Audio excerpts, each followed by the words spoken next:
Okay, so I went and I installed EverQuest 2 using LP2, and I went and I copied over.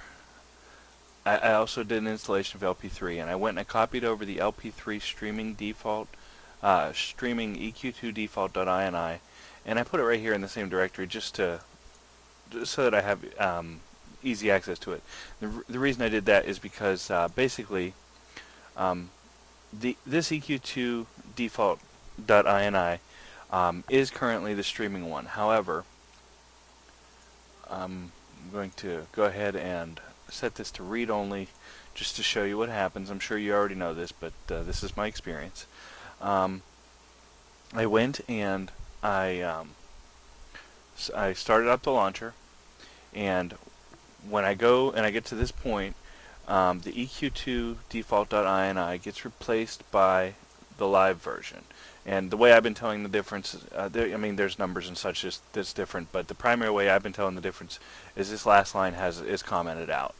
On the streaming one, it's not commented out. So, what I did was, once I get to this point, we're gonna delete the EQ2 default.ini, and we're going to replace it with the the streaming EQ2.ini from LP3. And okay, now once I've done that, I go and I'm clicking launch game. So it's running the EverQuest. It's running EverQuest2.exe using that the streaming ini. And what happens is it comes up and it will give me this message: login rejected, invalid username or password. Please try again. So what I do is I figured at this point, okay, no problem. So it's not passing it from the launcher to the game. So what I decided to do from this point now was to exit out of the launcher. We don't need that at all.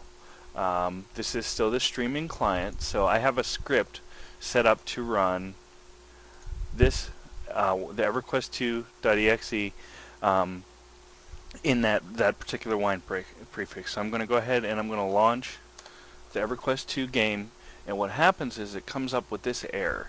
And so far as I can tell, this error is an internal error for you guys. This is not a generic error, as far as I can tell. So it looks like there's some sort of internal check that is preventing me from executing it like this, or something hasn't been set up. So basically, I'll get the mouse out of the way so you can read it. If this looks at all familiar to you and you happen to have an idea where I can go from here, I'm all ears. Yeah, this is what happens when you try to directly launch EverQuest2.exe from Launchpad 3 streaming default.ini or EQ2 default.ini. So if you have any suggestions, please let me know. I'm interested in hearing them. Thank you.